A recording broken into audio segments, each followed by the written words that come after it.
Let's say 95% of farms in the United States are owned by families. It's true that farms are getting larger. That's just the nature of agriculture. It's taking more and more just input in order to make a living at farming. I was reading some old articles that my grandfather gave a few years ago, and he was saying, you know, when my great-grandpa started, you could milk 15 or 16 cows and raise a family and be very comfortable.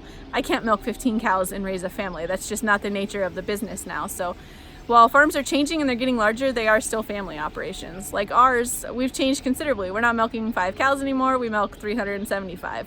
But it's still a family-run thing, and family is still the most important part of what we do.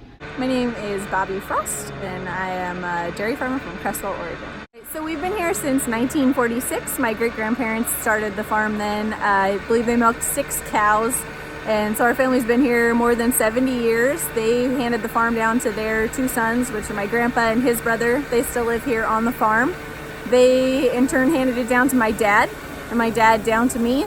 So we're members of the Harrold Cooperative. Harrold is actually owned by about 500 farm families in Oregon, Washington, Idaho, and Montana. And we're one of those families. Our milk goes mostly to Harrold plants. The nearest Harrold plant is in Portland. And Portland makes a whole bunch of products like flavored milks, coffee creamers. That's where they make the eggnog at Christmas time. So depending on what plant it goes to, it can get turned into almost anything, but a lot of ours is going into fluid milk plants.